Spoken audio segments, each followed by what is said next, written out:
माननीय सदस्यहरू, अब प्रतिनिधि सभा नियमावली 2079 को परिच्छेद 9 बमोजिम प्रधानमन्त्रीसँग प्रत्यक्ष प्रश्नोत्तर सम्बन्धी निर्धारित कार्यक्रमको लागि सोही नियमावलीको नियम 56 को उपनियम 1 बमोजिम बैठकको पहिलो 1 घण्टाको समय निर्धारण गरिएको बेहोरा जानकारी गराउँछु।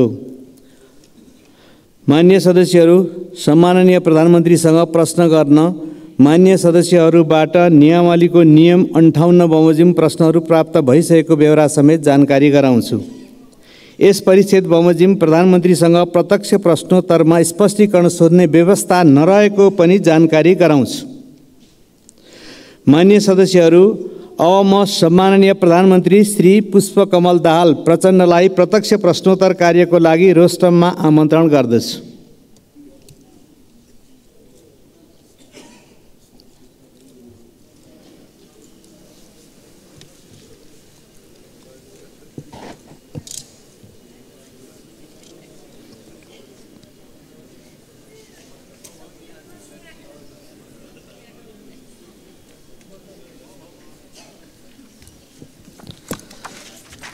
माननीय सदस्यहरू, अब प्रधानमन्त्रीसँग प्रत्यक्ष प्रश्नोत्तर कार्यक्रम प्रारम्भ हुन्छ। सर्वप्रथम प्रश्नकर्ता माननीय श्री अच्युत प्रसाद मैनालीलाई सम्माननीय प्रधानमन्त्रीसँग प्रश्न सोध्न अनुमति दिन्छु। सम्माननीय सभामुखज्यूको अनुमतिबाट म सम्माननीय प्रधानमन्त्रीज्यूलाई मेरा केही जिज्ञासाहरू राख्ने अनुमति चाहन्छु। प्रश्नहरू: सार्वजनिक खरिद नियमावली 64 को नियम 6(3) अन्तर्गत निर्माण स्थलको व्यवस्थापन नभई खरिद कार्य गर्न नहुने उल्लेख छ। राष्ट्रिय गौरवका आयोजनाहरू बुढी गण्डकी, सुनकोशी मरिन, काठमाडौँ तराई द्रुत मार्ग, खोकना खण्ड, निजगढ अन्तर्राष्ट्रिय विमानस्थल टाङ्गिया बस्ती, पूर्व पश्चिम रेलमार्गको जग्गा अधिग्रहण एवं घर टहरा हटाउने क्षतिपूर्ति दिने साथै तामागढी सिमरौनगढ हुलाकी सडकको मुआब्जा जनताले 4 वर्षदेखि पाउन सकेका छैनन्। यसै आबोमा बजेट विनियोजन छैन। साथै बहुचर्चित रेल सेवा सञ्चालनबारे सरकारको दृष्टिकोण के छ र यसै गरी संसदमा समेत आवाज उठेको सम्माननीय सभामुख महोदय, रुस युक्रेन युद्धमा रुसको पक्षबाट नेपाली युवाहरूको संलग्नताको विषयमा सो बारेमा पनि म सरकारको जिज्ञासा जवाफ चाहन्छु। धन्यवाद। अब सम्माननीय प्रधानमन्त्री श्री पुष्पकमल दाहाल प्रचण्डलाई उक्त प्रश्नको जवाफ दिन अनुमति दिन्छु। सम्माननीय सभामुख महोदय, म यो प्रश्न उत्तर कार्यक्रममा माननीय सदस्यहरूको प्रश्नको उत्तरको निम्ति उपस्थित छु। म प्रश्न उत्तरमा सहभागी हुनु अगाडि केही दिनदेखि आएको अविरल वर्षाको कारण पूर्वी नेपालका खास गरी सङ्खुवासभा, ताप्लेजुङ, पाँचथरका जिल्लाहरूमा ठुलो धनजनको क्षति भयो र त्यसको प्रत्यक्ष अवलोकन गर्न नेपाल सरकारको तर्फबाट हामी त्यहाँ पुग्यौँ पनि, तर मौसमको खराबीको कारणले सबै चिज यथार्थ अवलोकन गर्न त हामीले सकेनौँ। तैपनि हामीले त्यहाँको निम्ति तत्काल आवश्यक पर्ने राहत, उद्धार र पुनर्स्थापनाको सम्भावनाबारे छलफल गऱ्यौँ र युद्धस्तरमा उद्धार र राहत कार्यक्रम अगाडि बढाउन सम्बन्धित सबै निकायहरूलाई निर्देशित दियौँ।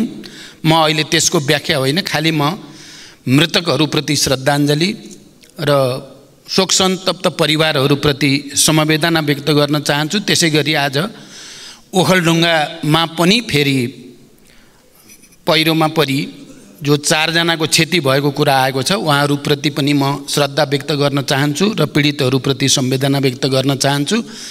हामी सबै मान्य सदस्यहरूसँग नेपाल सरकारको तर्फबाट हाम्रो विकासको मोडालिटीको बारेमा, हाम्रो भौगोलिक अवस्थितिको बारेमा, भौगोलिक अध्ययन गरेर बस्तीको बारेमा हामीले गम्भीर रूपले र रणनीतिक रूपले नसोच्ने हो भने यस्ता घटनाहरूको पुनरावृत्ति भइराख्ने स्थिति छ।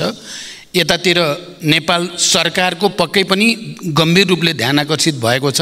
म सबै मान्य सदस्यहरूले पनि यो विषयलाई हामीले दीर्घकालीन ढङ्गले विचार गर्न जरुरी छ भन्ने आग्रह गर्न चाहन्छु। अब म प्रश्न उत्तरतिरै लाग्छु। सरकारले राष्ट्रिय गौरवका आयोजनामा बजेट सुनिश्चित गर्ने गरेको छ। राष्ट्रिय गौरवका आयोजनाहरूमा विनियोजित रकम कम हुने अवस्थामा पनि आवश्यकता अनुसार थप बजेटको व्यवस्था गर्ने गरिएको छ। निजगढ अन्तर्राष्ट्रिय विमानस्थल आगामी आर्थिक वर्षमा साइट क्लियरेन्स गर्ने कार्य सम्पन्न गर्ने कुरामा सरकारको गहिरो ध्यान छ। रेल सेवा सञ्चालन गर्ने बारेमा सरकार सकारात्मक रहेको छ।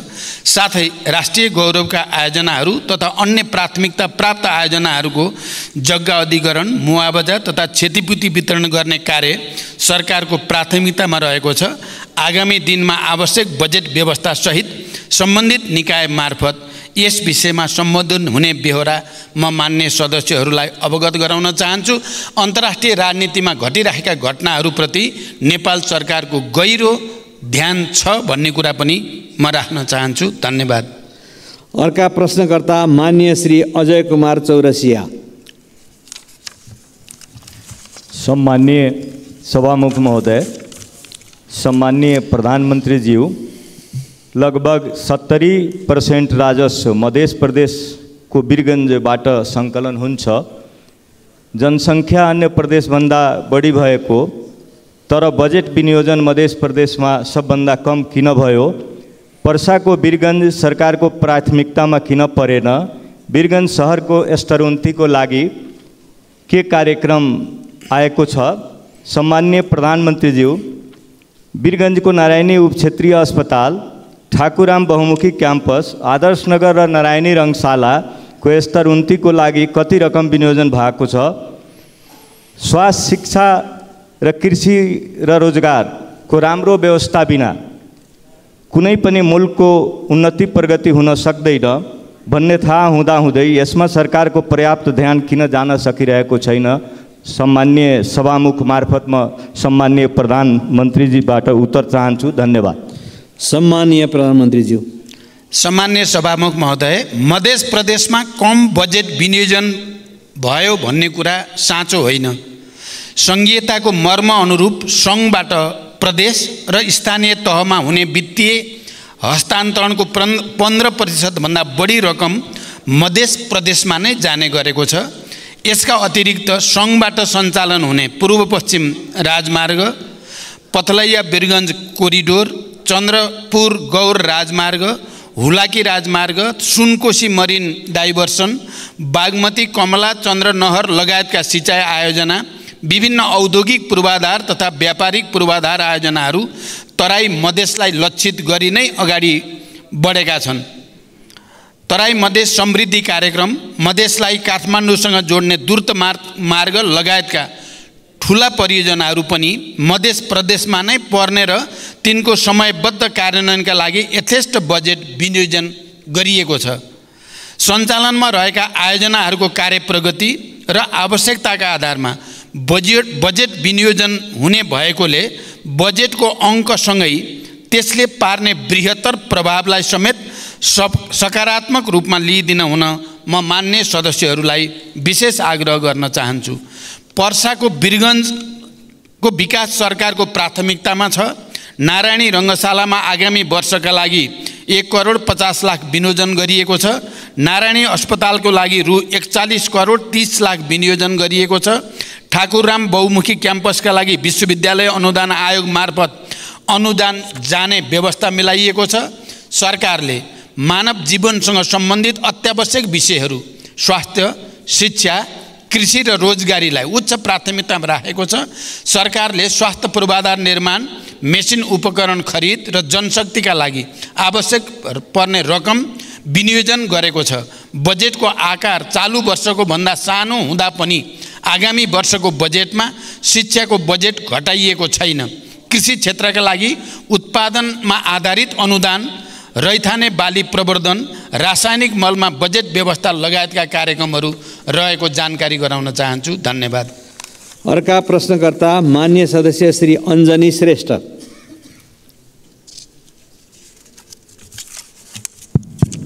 सम्माननीय सभामुख महोदय, सम्माननीय सभामुख मार्फत प्रधानमन्त्रीसँग प्रश्न राख्न चाहन्छु। यस गरिमामय सदनमा शून्य समय, विशेष समय र आकस्मिक समयमा उठाएका जनतासँग सरोकार भएका प्रश्नहरूको उत्तर कहिले आउँदैन किन? यो सदनमा प्रस्तुत बजेटमा 77 जिल्लालाई सम्बोधन गर्दा जनतालाई सरकार छ कि छैन महसुस भएन। अबका दिनमा सरकार जनतासँगै रहेको महसुस कसरी दिलाउन सकिन्छ भन्ने जिज्ञासा राख्न चाहन्छु। धन्यवाद। सम्माननीय प्रधानमन्त्री। मैले अहिले भर्खरै बोल्ने मान्य सदस्यको मैले नाम थाहा पाउनु पर्ने भयो। अञ्जनी श्रेष्ठ।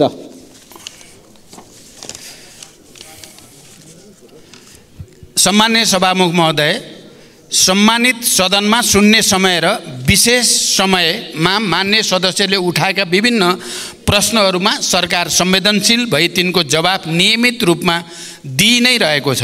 सदनमा उठाइएका प्रश्न र जिज्ञासाहरूको जवाफ दिने जिम्मेवारी र उत्तरदायित्वबाट सरकार कहिल्यै पछि हटेको छैन र कहिल्यै पछि हट्ने पनि छैन।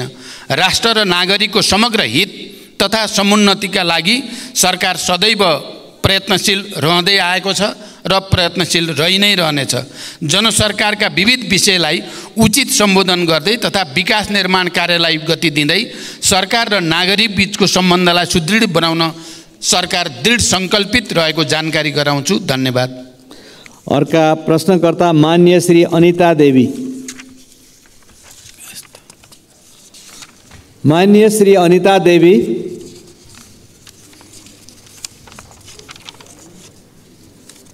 माननीय श्री अनिता देवी। यसपछि अर्का प्रश्नकर्ता मान्य श्री अनिशा नेपाली। सम्माननीय सभामुख महोदय, आज म सभामुख महोदय मार्फत प्रधानमन्त्रीज्यूलाई प्रश्न सोध्न चाहन्छु।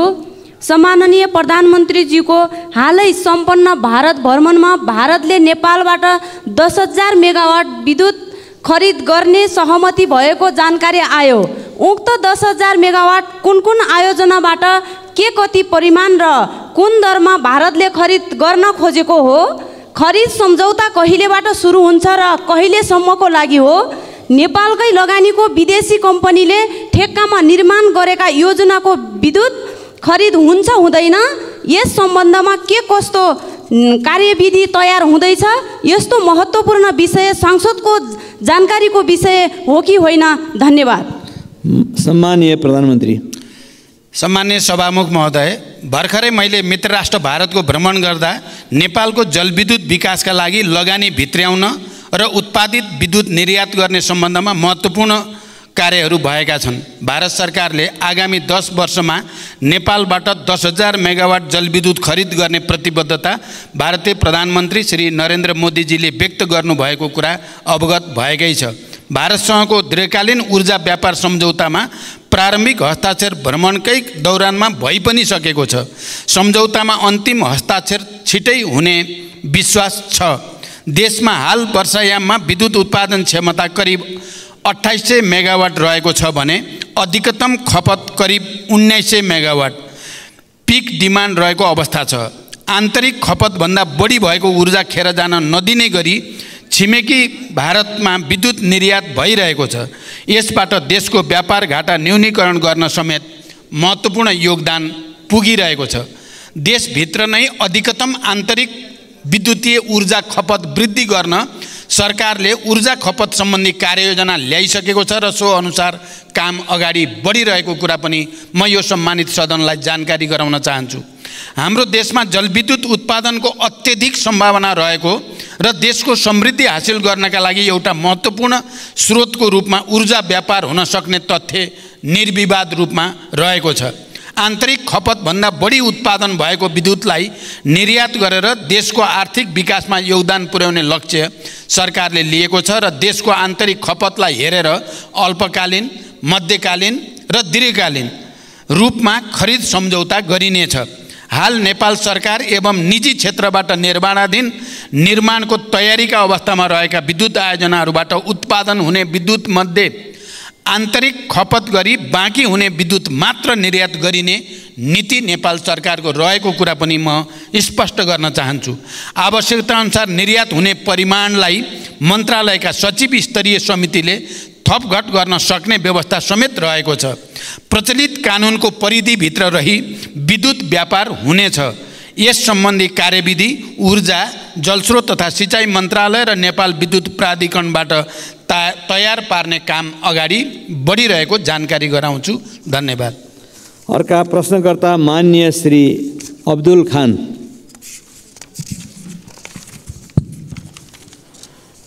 सम्माननीय सभामुख महोदय मार्फत सम्माननीय प्रधानमन्त्रीज्यूलाई प्रश्न सोध्न चाहन्छु। तराई मधेसतिर किसानहरू लगभग धानको बिउ राखिसकेका छन्। अब किसानहरूको सोच मल र सिँचाइको व्यवस्थापनमा छ। मलको हाहाकार छ, बिजुली कटौती अत्यधिक छ। सीमा नाकामा जनताले दिनहुँ गाली पिटाई खाइरहेछन्। 1 बिघा अर्थात् 20 कट्ठाको खेती गर्ने किसानलाई 2 बोरा युरिया 1 बोरा डिएपी चाहिन्छ। भारतबाट ल्याउँदा नेपाल प्रहरीले जफत गर्छ। न त हामी दिन सक्छौँ न त ल्याउन दिन्छौँ, न त हामी किसान कार्ड बनाउँछौँ न त हामी नाका खोल्छौँ। जनताले कसरी सरकारको अनुभूति गरियोस् सभामुख महोदय। त्यस्तै पैसा तिरेर पनि हाम्रो सरकारले किन मल समयमा किन्न सकिरहेको छैन, स्पष्ट कारण चाहिन्छ सभामुख महोदय। 100 रुपियाँ भन्दा माथिको सामानमा भन्सार कर लगाउनु कतिको जायज छ? हस्, धन्यवाद। सम्माननीय प्रधानमन्त्री। सम्माननीय सभामुख महोदय, रासायनिक मलको आपूर्ति व्यवस्था विगतका वर्षहरूमा भन्दा सुदृढ भएको जानकारी गराउन चाहन्छु। 2079 श्रावण महिनादेखि हालसम्म 3,51,000 मेट्रिक टन रासायनिक मल आयात भएको छ। त्यो मध्ये 71,000 मेट्रिक टन विभिन्न बिक्री डिपोहरूमा मौजदात रहेको छ। भारतको कलकत्ताबाट 45,000 मेट्रिक टन डिएपी यो महिनाभित्र नेपाल भित्रिने व्यवस्था गरिएको छ। धान रोप्ने सिजनमा विगतको जस्तो मल अभाव हुने अवस्था यसपटक रहेको छैन। सुरुमा रासायनिक मलको लागि रु 15 अरब विनियोजन भए पनि थप रु 23 अरबको स्रोत सुनिश्चित गरी मल आपूर्ति व्यवस्थालाई सुदृढ गरिएको छ। यसबाट सरकार किसानहरूको लागि रासायनिक मल उपलब्ध गराउन जिम्मेवार रहेको तथ्य प्रमाणित हुन्छ। मलको आयातमा सङ्घीय मन्त्रालयलाई जिम्मेवार बनाइएको छ भने वितरण कार्यमा प्रदेश र स्थानीय तहहरूलाई परिचालन गरिएको छ। मल वितरण प्रणालीलाई पारदर्शी बनाउन मल आपूर्ति र वितरणमा डिजिटल प्रणाली प्रयोगमा ल्याइएको कुरा पनि म मान्य सदस्यहरूलाई जानकारी गराउन चाहन्छु। धन्यवाद। अर्का प्रश्नकर्ता मान्य सदस्य श्री अम्बिका बस्नेत।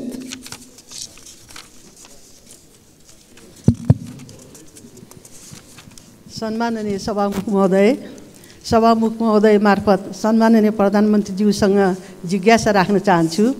गोकर्णेश्वर नगरपालिका वडा नम्बर 1 शिवपुरी राष्ट्रिय निकुञ्जभित्र पर्दछ।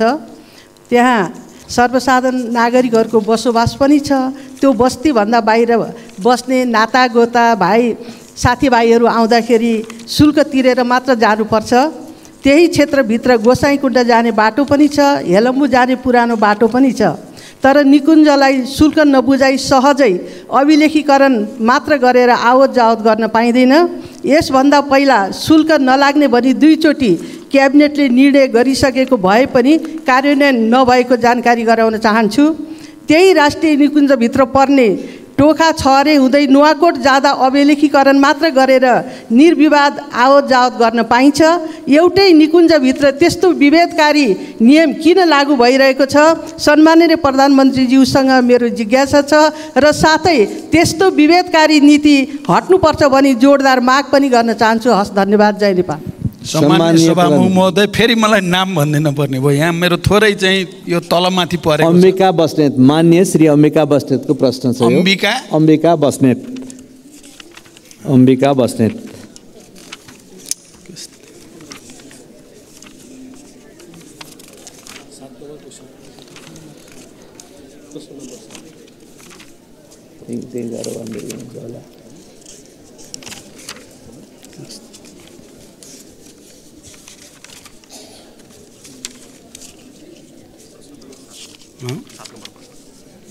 नम्बरै छैन रहेछ। कसरी गडबड खाए छैन यहाँ त। कसरी गडबड खायो? प्रश्न 7 छैन यहाँ। मान्य सदस्य, एकचोटि फेरि प्रश्न भनिदिन म अनुरोध गर्दछु। मेरो तयारीमा केही कमजोरी रहेको देखियो। सम्माननीय सभामुख महोदय, सभामुख महोदय मार्फत सम्माननीय प्रधानमन्त्रीज्यूसँग जिज्ञासा राख्न चाहन्छु। गोकर्णेश्वर नगरपालिका वडा नम्बर 1 शिवपुरी राष्ट्रिय निकुञ्जभित्र पर्दछ। त्यहाँ सर्वसाधारण नागरिकहरूको बसोबास पनि छ। त्यो बस्तीभन्दा बाहिर बस्ने नातागोता साथीभाइ आउँदा शुल्क तिरेर जानुपर्छ। त्यही क्षेत्रभित्र गोसाइँकुण्ड जाने बाटो पनि छ, हेलम्बु जाने पुरानो बाटो पनि छ। तर निकुञ्जलाई शुल्क नबुझाइ सहजै अभिलेखीकरण मात्र गरेर आवत जावत गर्न पाइँदैन। यसभन्दा पहिला शुल्क नलाग्ने भनी 2 चोटि क्याबिनेटले निर्णय गरिसकेको भए पनि कार्यान्वयन नभएको जानकारी गराउन चाहन्छु। त्यही राष्ट्रिय निकुञ्जभित्र पर्ने टोखा छहरे हुँदै नुवाकोट जाँदा अभिलेखीकरण मात्र गरेर निर्विवाद आवत जावत गर्न पाइन्छ। एउटै निकुञ्जभित्र त्यस्तो विभेदकारी नियम किन लागू गरिएको छ? सम्माननीय प्रधानमन्त्रीज्यूसँग मेरो जिज्ञासा छ। र साथै त्यस्तो विभेदकारी नीति हट्नुपर्छ भनी जोरदार माग पनि गर्न चाहन्छु। हस्, धन्यवाद। जय नेपाल। सम्माननीय प्रधानमन्त्रीज्यू, यसको जवाफ जान्छ। सम्माननीय सभामुख महोदय, गोकर्णेश्वर नगरपालिका अन्तर्गत मान्य सदस्यले जे प्रश्न उठाउनु भएको छ यो बारेमा सरकारलाई पहिले पनि त्यस पालिकाका जनप्रतिनिधिहरूले आवाज उठाइसक्नु भएको छ र यो समस्याको समाधान गर्न सरकारले पहल गरिसकेको म यहाँलाई जानकारी गराउन चाहन्छु। धन्यवाद। अर्का प्रश्नकर्ता मान्य सदस्य श्री अमरबहादुर थापा। माननीय सभामुख महोदय मार्फत सम्माननीय प्रधानमन्त्रीज्यूसँग मेरो प्रश्न छ। सरकारको नीति तथा कार्यक्रममा आगामी 80-81 को बजेटमा कर्णाली सुदूरपश्चिम र मध्य प्रदेशलाई विशेष व्यवस्था बजेटमा विशेष व्यवस्था गर्ने भन्नुभएको थियो र पुस्तिकामा हेर्दा कुनैमा देखिएन त्यो विशेष बजेट कहाँ कहाँ छ, यसको प्रश्न चाहियो। र कर्णाली प्रदेश र मध्य प्रदेशका जनता गरिबीको रेखामुनि रहेका छन्। ती गरिबीको रेखामुनि रहेका जनताको जीवन स्तर कहिलेसम्म माथि उठ्छ, यसको जवाब चाहियो। र यो देशलाई उत्पादनतिर र यो देशको ढुकुटी बलियो बनाउने यो सरकारको के योजना छ र त्यो संसदलाई जानकारी चाहियो। धन्यवाद। सम्माननीय प्रधानमन्त्रीज्यू। सभामुख महोदय, मान्य सदस्यहरूले मध्य प्रदेशमा बजेट विनियोजनका सम्बन्धमा उठाउनु भएको प्रश्नका सम्बन्धमा मैले भर्खरै यस सम्मानित सदनलाई जानकारी गराइसकेको छु। मान्य सदस्यले कर्णाली प्रदेशमा बजेट विनियोजनका सम्बन्धमा पनि प्रश्न गर्नुभएको सन्दर्भमा कर्णाली प्रदेशका लागि लक्षित गरी कर्णाली समृद्धि कार्यक्रम सञ्चालित छ। हिमाली तथा उच्च पहाडी जीविकोपार्जन कार्यक्रम समेत कर्णाली प्रदेशको माथिल्लो भूभागमा सञ्चालन भइ नै रहेको छ। आगामी वर्षमा कर्णाली प्रदेशमा सिँचाइ तथा नदी नियन्त्रणका लागि छुट्टै बजेटको व्यवस्था गरिएको छ। कर्णाली कोरिडोर सडक राष्ट्रिय गौरवको आयोजनाका रूपमा सञ्चालित छ। राप्ती राजमार्ग, भेरी कोरिडोर, मध्य पहाडी लोकमार्गको कर्णाली खण्ड र मदन भण्डारी राजमार्गको कर्णाली खण्डका लागि सरकारले प्राथमिकताका साथ बजेट विनियोजन गरेको छ। शिक्षा स्वास्थ्यतर्फको बजेटमा समेत सरकारले कर्णालीलाई उच्च प्राथमिकता दिएर राखेको छ। र मान्य सदस्यले जो विकासको समग्र मोडेलको बारेमा कुरा गर्नुभएको छ, मैले पहिले नै यस सम्मानित सदनमा राखेको छु। हामीले नेपालको समग्र विकास मोडेलको बारेमा समीक्षा गर्नुपर्ने आवश्यकता छ र त्यो समीक्षालाई अगाडि बढाउने कुरामा नेपाल सरकार गम्भीर रहेको ध्यानाकर्षण म गराउन चाहन्छु। धन्यवाद। अर्का प्रश्नकर्ता मान्य सदस्य श्री अमरबहादुर रायमाझी। सम्माननीय सभामुख महोदय मार्फत सम्माननीय प्रधानमन्त्रीज्यूलाई केही प्रश्न राख्न चाहन्छु। संसारको ध्यान क्लिन इनर्जीमा गइरहेको छ, तर हाम्रो सरकार यसप्रति बेखबर हो कि जस्तो छ। शक्ति केन्द्रको स्वार्थप्रति नतमस्तक हो बुझ्नै सकिएन। अस्ति प्रधानमन्त्रीज्यू भारत भ्रमण भयो। हाम्रो 10,000 मेगावाट क्लिन इनर्जी भारतलाई बेच्ने सम्झौता गर्नुभयो भने उता पेट्रोल, डिजेल, ग्यास, मट्टीतेल जस्ता उच्च कार्बन उत्सर्जन गर्ने डटी इनर्जीको सजिलो पहुँचको लागि भरतपुरदेखि काँकरभिट्टासम्मको पाइपलाइन विस्तारको सम्झौता गरेर आउनुभयो। इनर्जी माथिको अर्काको नियन्त्रणले मुलुकको स्वतन्त्रता खतरामा पर्छ। हामी आफैले विकास गर्न सकिन्छ, तर विद्युत अर्कालाई सुम्पदैछौँ। के यो सरकारको योजना रणनीति हो? यो नयाँ युगको सुरुवात हो कि परनिर्भरता हो, परनिर्भरताको तयारी हो? जिज्ञासा गर्न चाहन्छु। धन्यवाद। सम्माननीय प्रधानमन्त्री। सभामुख महोदय, हाल देशमा हाइड्रो पावर, सोलर, बायोग्यास जस्ता स्वच्छ ऊर्जा क्लिन इनर्जीको स्रोतबाट विद्युत ऊर्जा उत्पादन भइ नै रहेको छ। वर्षायाममा विद्युत ऊर्जाको मागभन्दा आपूर्ति बढी भइरहेको अवस्था पनि छ। देशमा विद्युतीय र पेट्रोलियम दुवै ऊर्जाको प्रयोग भइरहेको छ। विद्युतको प्रयोग बढाउँदै लाने र पेट्रोलियम पदार्थको प्रयोग कम गर्दै क्रमशः विस्थापित गर्ने सरकारको नीति छ भन्ने कुरा म स्पष्ट गर्न चाहन्छु। नेपालमा विद्युतीय सवारी कम गर्दै क्रमशः विस्थापित गर्ने, पेट्रोलियम पदार्थको प्रयोग कम गर्दै क्रमशः विस्थापित गर्ने सरकारको नीति छ। नेपालमा विद्युतीय सवारी साधनको प्रयोग भर्खर मात्र सुरुवात भएको हो। अधिकांश सार्वजनिक तथा निजी सवारी साधन पेट्रोलियम पदार्थमा आधारित रहेको यथार्थ हामी सबैलाई जानकारी नै छ। सबै सवारी साधनलाई एकै पटक र अहिले नै विद्युतीय सवारी साधनमा रूपान्तरण गर्न प्राविधिक रूपमा पनि सम्भव छैन भन्ने कुरा बुझ्न हामी कसैलाई पनि अप्ठ्यारो पर्दैन। त्यसैले विद्युतीय ऊर्जाले पेट्रोलियम ऊर्जालाई विस्थापन नगर्दासम्म पेट्रोलियम पदार्थको सहज आपूर्ति गर्नुका साथै देशको आर्थिक विकासका लागि ऊर्जा आपूर्तिको दिगो सुरक्षालाई मध्यनजर गरी पेट्रोलियम पाइपलाइन विस्तार सम्बन्धी कार्य अगाडि बढाइएको हो। यसका साथै आपतकालीन अवस्थामा समेत इन्धन आपूर्तिको वैकल्पिक स्रोतको व्यवस्थापन गर्नुपर्ने भएकोले पनि पेट्रोलियम पदार्थको उपभोगलाई तत्कालमा शून्यमा झार्न सक्ने अवस्था छँदै छैन। यसलाई सहज र किफायती बनाउन पनि पेट्रोलियम पाइपलाइन निर्माण कार्य विस्तार गर्न खोजिएको हो। यसबाट इन्धन आपूर्ति सुनिश्चितता हुने, उपभोक्ता मूल्यमा कमी आउने तथा व्यापार घाटा न्यूनीकरण गर्न सहयोग पुग्ने विश्वास सरकारले लिएको छ। धन्यवाद। अर्का प्रश्नकर्ता माननीय डाक्टर अमरेश कुमार सिंह। सम्मानीय सभामुख महोदय, हाम्रो संविधानको प्रेम्बलमा लेखा छ, प्रेम्बल कुनै पनि संविधानको मुटु हुन्छ।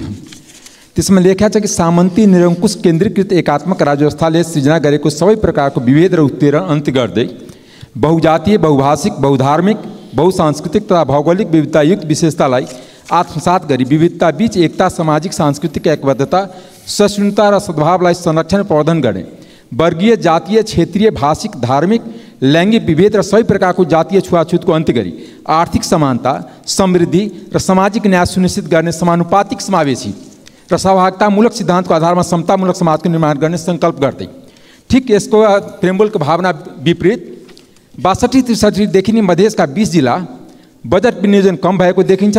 साथै यसको प्रभाव सिधा मधेसको जिल्लाको सदरमुकाममाथि परेको छ। चाहे त्यो झापाको भतपुर होस्, चाहे सुनसरीको इनरवा होस्, चाहे सप्तरीको राजविराज होस्, चाहे सिराको मारर होस्, चाहे सर्लाहीको मलङ्गवा होस्, चाहे रौतहटको गौर होस्, यो सबै सदरमुकाममा देखिन्छ कि त्यहाँ बजेट विनियोजन नभएको कारणले त्यो सबैको उठीवास भइरहेछ। नयाँ नयाँ सहर हाइवेतिर बस्दै गइरहेछ। साथै यसको कारण के हो? दोस्रो कुरा, 72 को संविधानमा समावेशीको ग्यारेन्टी गरिन्छ, तर यता राज्यको सम्पूर्ण संरचना, सुरक्षा निकाय, प्रशासनिक निकाय, न्यायपालिका, कूटनीतिक क्षेत्र असमावेशी हुँदै गइरहेको छ। खास गरी प्रधानमन्त्री बनिसकेपछि कति सरकारले नियुक्ति गरेको छ, त्यो नियुक्तिमा कति दलित, जनजाति, मधेसीको प्रतिनिधित्व छ। त्यतिकै नै राज्यको संरचनाको शक्तिको बाँडफाँडमा पनि के लेखा छ कि संघ, प्रदेश र स्थानीय तल नेपालको स्वतन्त्रता, सार्वभौमिकता, भौगोलिक अखण्डता, स्वाधीनता, राष्ट्रिय सर्वाङ्गीण विकास, बहुदलीय प्रतिस्पर्धात्मक, लोकतान्त्रिक, गणतन्त्रात्मक, संघीय शासन प्रणाली, मानव अधिकार तथा मौलिक हक, कानुनी राज्य शक्ति, पृथकीकरण, नियन्त्रण तथा सन्तुलन, बहुलता र समानतामा आधारित समतामूलक समाज, समावेशी प्रतिनिधित्व र पहिचानको संरक्षण गर्नेछ। यो दिशामा झन् उल्टो गइरहेको हामीलाई आभास भइरहेछ। यसमा प्रधानमन्त्रीको जवाब चाहिन्छ। धन्यवाद। सम्माननीय प्रधानमन्त्री। सम्माननीय सभामुख महोदय, देशको समग्र विकासको निम्ति सरकारले लिएका नीतिगत प्राथमिकता र विभिन्न विशेष क्षेत्रको विकासका लागि गर्नुपर्ने लगानी आवश्यकताका आधारमा बजेट विनियोजन भएको कुरा मैले यस अगाडि पनि जानकारी गराइसकेको छु। मानव विकासका सूचकाङ्कमा पछि परेका कर्णाली प्रदेश, सुदूरपश्चिम प्रदेश र मध्य प्रदेशलाई विशेष प्राथमिकतामा राखी स्रोत साधनको न्यायपूर्ण विनियोजन गरिएको कुरा पनि म स्पष्ट गर्न चाहन्छु। राज्यको सम्पूर्ण संरचनालाई समावेशी बनाउँदै समावेशी लोकतन्त्रको सुदृढीकरणका लागि सरकार प्रयत्नशील पनि छ र प्रतिबद्ध पनि छ। सोही अनुसार विभिन्न नीतिगत, कानुनी र प्रक्रियागत सुधारहरूलाई निरन्तरता दिने कुरामा सरकार स्पष्ट रहेको जानकारी म मान्य सदस्यलाई गराउन चाहन्छु। धन्यवाद। अर्का प्रश्नकर्ता मान्य सदस्य श्री अमृतलाल राजवंशी। सम्मान्य सभामुख महोदय, सम्मान्य सभामुख मार्फत सम्मान्य प्रधानमन्त्रीज्यूलाई प्रश्न सोध्न चाहन्छु। सम्मान्य प्रधानमन्त्रीज्यू, दुधको गुणस्तर जाँच्ने, दुध सम्बन्धी उच्च स्तरीय अध्ययन, किसानसँग प्रत्यक्ष सरोकार भएको दुधको न्यूनतम समर्थन मूल्य तोक्ने जस्ता महत्त्वपूर्ण कामहरू राष्ट्रिय दुग्ध विकास बोर्ड सरकारले खारेज गर्नुपर्ने कारण के हो, जबकि 2 वर्षभित्र दुधको उत्पादनमा आत्मनिर्भर गर्ने सरकारको लक्ष्य हासिल गर्न यस बोर्डको मुख्य भूमिका रहन्छ। साथै मिति 2080 असार 7 गते माननीय कृषि तथा पशुपन्छी मन्त्री र सचिवज्यूसँग भएको छलफलमा उहाँहरूले दिएको जानकारी अनुसार केही तथ्याङ्कहरू परिवर्तन भएकोले सोही अनुसार प्रश्न सोध्न चाहन्छु। लम्पी स्किन रोगको महामारीले 21,000 भन्दा बढी गाई भैँसी मरिसकेका, 6,08,200 गाई भैँसीहरू यो रोगबाट सङ्क्रमित भएका एवं 76 जिल्लामा यो रोग फैलेको अवस्था छ र यस विषयमा सरकारले के गरिरहेको छ स्पष्ट जानकारी होस्। धन्यवाद। सम्मानीय प्रधानमन्त्री। सम्मान्य सभामुख महोदय, राष्ट्रिय दुग्ध विकास बोर्डको कार्यक्षेत्र र मन्त्रालय एवं विभागबाट सम्पादन भइरहेको कार्य समानान्तर प्रकृतिको रहेको देखिएको हुँदा दोहोरोपन समेत देखिएको र यसलाई खारेज गरी यस सम्बन्धी नियामकीय र प्रवर्धनात्मक कार्य मन्त्रालय र विभागबाट सम्पादन हुने व्यवस्था मिलाइनेछ। हाल सार्वजनिक खर्चमा परेको चाप समेतलाई मध्यनजर गरी यो निर्णय लिएको म जानकारी गराउन चाहन्छु। लम्पी स्किन रोग नेपालमा पहिलो पटक व्यापक रूपमा फैलिएको अवस्था रहेको छ। रोग लाग्न नदिन र लागेका पशुहरूलाई उपचारको लागि सङ्घ, प्रदेश, स्थानीय तह र विभिन्न संस्थाहरूमा रहेका पशु सेवा प्राविधिक परिचालन गरिएको छ। सङ्घबाट कृषि तथा पशुपन्छी विकास मन्त्रालयले सहसचिवको नेतृत्वमा प्रदेशमा 7 वटा टोली परिचालन गरिएको छ। स्थानीय तह र प्रदेशमा कार्यरत पशु सेवा प्राविधिकहरूलाई अनलाइन तालिमको व्यवस्था गरी क्षमता विकास गर्ने काम भइ नै राखेको छ। यो रोग नियन्त्रण र उपचारका लागि सङ्घीय स्तरबाट चाँडै बजेटको व्यवस्था गरी स्थानीय तहमा पठाउने प्रक्रिया अगाडि बढेको पनि म जानकारी गराउन चाहन्छु। आगामी दिनहरूमा यस्ता सङ्क्रामक रोग फैलिन नदिन क्वारेन्टाइन व्यवस्थापन, जनशक्ति व्यवस्थापन र औषधि उपचारलाई थप सुदृढ गरिनेछ। धन्यवाद। अर्का प्रश्नकर्ता मान्य सदस्य श्री अमृता देवी अग्रहरी।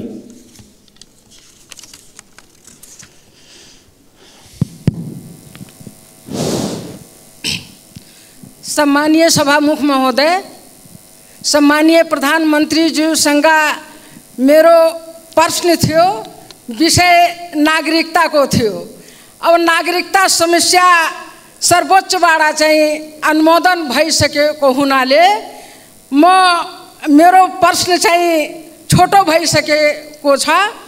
म अवश्य केही अब अरू कुरा छोडेर केही भन्न चाहन्छु।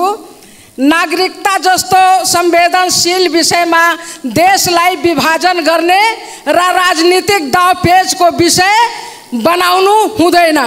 यहाँ बसेका जति हामी सांसदहरू थियौँ सबै पक्षबाट जन्मसिद्ध नागरिकको सन्तानलाई नागरिकता मिल्नै पर्छ भन्ने सबै चाहिँ मान्यजीहरूबाट म सुन्दै आएको थिएँ। यहाँ नागरिकताको विरोधी मैले कसैलाई देखेन। हामीले जे देख्यो यहाँ सिस्टमको लागि कुरा उठेको थियो, किनभने विधिको शासनमा जबसम्म चाहिँ देश सिस्टममा चल्दैन तबसम्म देशको भविष्य हुँदैन। सिस्टमको विरोध मात्र गरिएको हामीले देख्यो, कसैको यो मान्यता चाहिँ यस्तो थिएन। तपाईको केही प्रश्न छ? मेरो प्रश्न यही नै हो। प्रश्नमा जानुस्। सभामुख महोदय, दोबारा फेरि चाहिँ हाम्रो प्रधानमन्त्रीज्यूबाट चाहिँ विधिको शासन ख्याल गरेर मात्र अगाडि बढ्नुपर्छ, नत्र लाखौँ चाहिँ अरबौँ खर्च गरेर यो प्रतिनिधि सभाका चाहिँ के अरे उत्पादन भएको हो। अनि प्रतिनिधि सभालाई चाहिँ माइनस गरेर अगाडि बढ्नु यो पनि देशको लागि दुर्भाग्य हुन्छ। फेरि चाहिँ भविष्यमा यस्तो चाहिँ कुरा नदोहोऱ्याओस् भन्ने चाहिँ मेरो प्रश्न हो। धन्यवाद। सम्माननीय प्रधानमन्त्रीज्यू। सम्माननीय सभामुख महोदय, माननीय सदस्यले नागरिकता सम्बन्धी उठाएको प्रश्न र उहाँले नै भनि नै सक्नुभयो।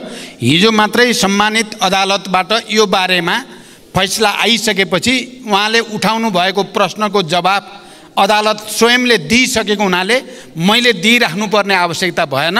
मलाई जहाँसम्म लाग्छ तपाईँले अहिले पनि नागरिकता जस्तो संवेदनशील विषयमा यो प्रतिनिधि सभा या हाम्रो राष्ट्रिय राजनीतिमा सहमतिबाट जानुपर्छ भन्नेमा मेरो पनि बुझाइ त्यस्तै नै छ। र मैले के बुझेको छु भने अहिले प्रतिपक्षमा रहनुभएका दलका नेताहरू पनि हिजो सत्ता पक्षमा हुँदा अहिले हामीले जुन नागरिकताको जस्तो विधेयक अगाडि बढाएका हौँ त्यसमा हाम्रो मूलभूत रूपमा म सहमति नै देख्छु।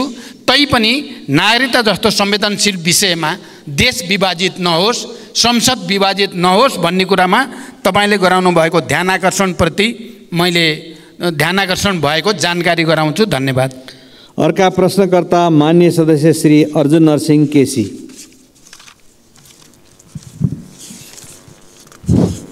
सभामुख महोदय मार्फत म प्रधानमन्त्रीलाई प्रश्न गर्न चाहन्छु। नेपाल कृषि प्रधान देश, हरेक वर्ष किसान जुन बेला खेतीको समय हुन्छ त्यो मल नपाएर ती किसानहरू हाहाकार पर छटपटिनु पर्ने स्थिति एकातिर छ। तर त्यही समयमा कालो बजारियामा जहाँ जति किन्न पाइन्छ पाइन्छ। त्यो कालो बजारिया नियन्त्रण छ, न मल चाहिँ आपूर्ति गर्न सक्ने स्थिति छ। भर्खरै प्रधानमन्त्रीले 3,50,000 मेट्रिक टनको कुरा गर्नुभयो।